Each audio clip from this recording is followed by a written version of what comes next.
At this moment in history, the world is waking up to how interconnected and reliant on one another we truly are. While the COVID-19 crisis has laid bare widespread injustices in all facets of society, we have the opportunity and a responsibility to align in solidarity for a better future. Break Free from Plastic members from all over the world have worked out principles for a just recovery to demonstrate our demands and expectations for the world we want to live in.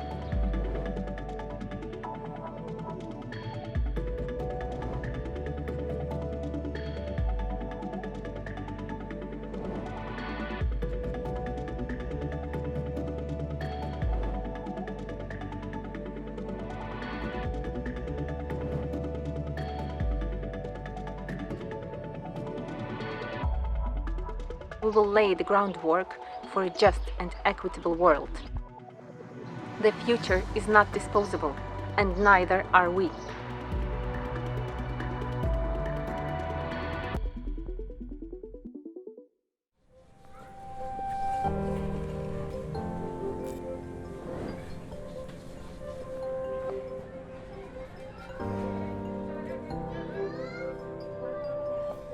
If we look around in our cities, they are full of people like construction workers, domestic help, repairers, and hundreds of thousands of informal workers like waste workers. They save the cities a lot of money in the way of manpower and resources by doing free collection, segregation, and recycling. And yet we treat them very callously when it comes to their health, when it comes to their livelihoods. We cannot afford to treat people as second-class citizens. In India, we witnessed something horrific during the pandemic. Hundreds of thousands of migrant workers left for their villages, walking it because the cities had shut down. Their jobs and incomes were not there anymore. Landlords were throwing them out. Where would they go? Can we afford to make these mistakes again and again? We need compassion for the planet and for people. We need to focus on a recovery, keeping the poor at the center of our solutions. We need to provide the poor with water, with decent housing, with food security. We need to see that health security is free for all. We need to share our commons and our resources. Environments and human rights cannot be compromised.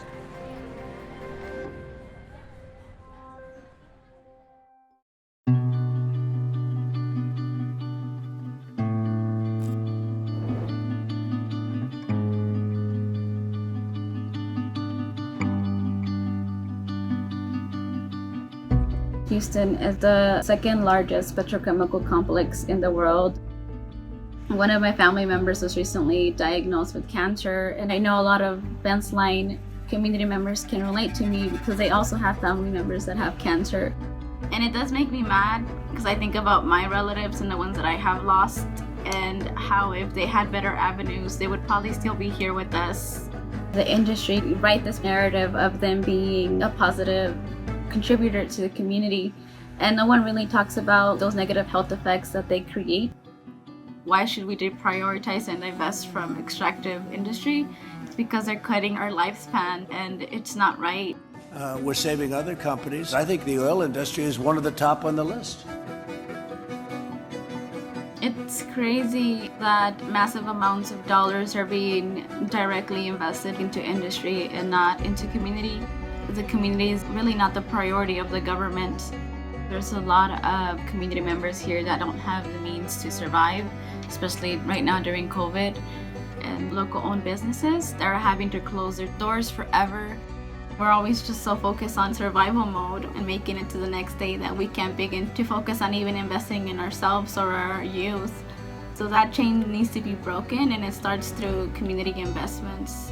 We need to transition the workforce towards sustainable economies and provide free training programs, but also make sure that we're investing in our cultures and those natural systems that don't necessarily always revolve around an economy. We need to start investing in community resiliency, not in corporate interests.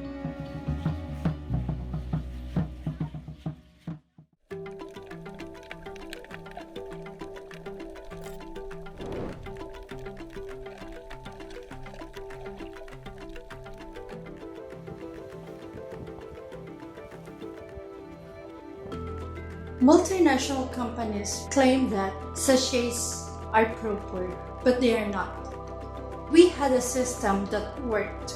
For example, if in the past all I could afford was cooking oil for one frying, all I needed to do was go to the nearest sari-sari or neighborhood store and they would just pour it into my own container. That's it, no problem. I don't think there's a country in the world that has truly sustainably managed single-use plastics. They cannot be managed. They mostly cannot be recycled and they cannot be composted. Countries either just incinerate them, landfill them, or send them to poorer countries like Indonesia, Malaysia, and the Philippines. The only way to solve the plastic waste crisis is to stop the production and use of single-use plastic and transition to refill and reuse systems. Corporations need to redesign their delivery systems to become more sustainable. Without single-use plastic in our waste streams, cities and communities will no longer have to deal with these problematic products, and waste will no longer be staying in the environment for many years. Our billions of taxes which are used for the collection and transport of this waste will finally be used for much needed social services. We need systems that work for the people, not against them.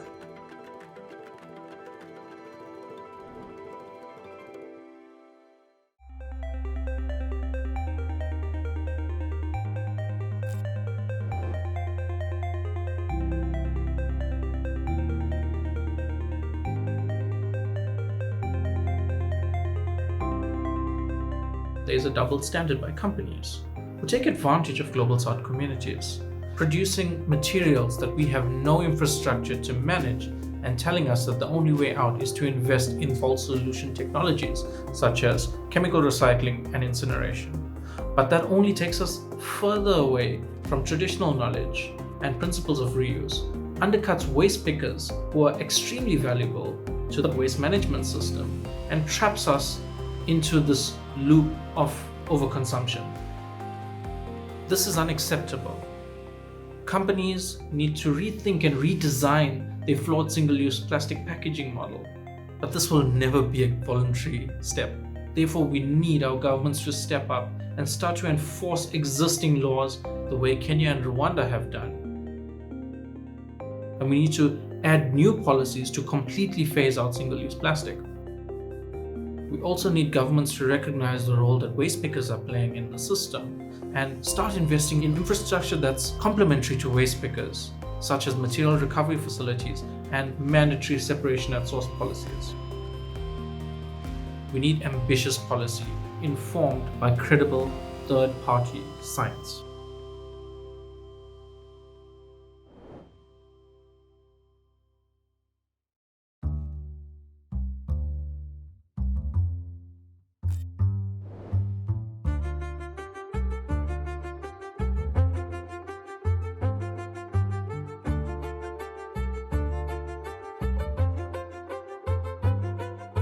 Communities in the Ohio River Valley and in Appalachia are no strangers to the boom and bust cycles that accompany the extractive industries.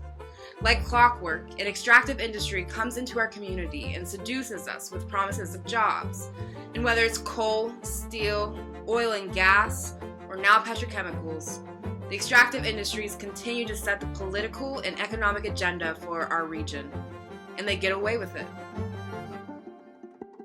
Our political leaders, representing moneyed interests rather than those who elected them into office, continue to treat black and brown communities, environmental justice areas, and the homes of the poor and working class as sacrifice zones.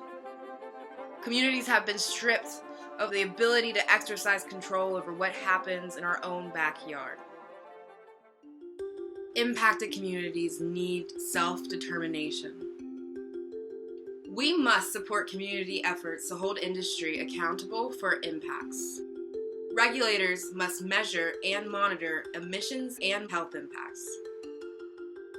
I dream of a world where we are investing in systems that prioritize care, nurturing, and regeneration. Right now, our communities are struggling to survive. I sincerely believe that another world is possible, where our communities will thrive.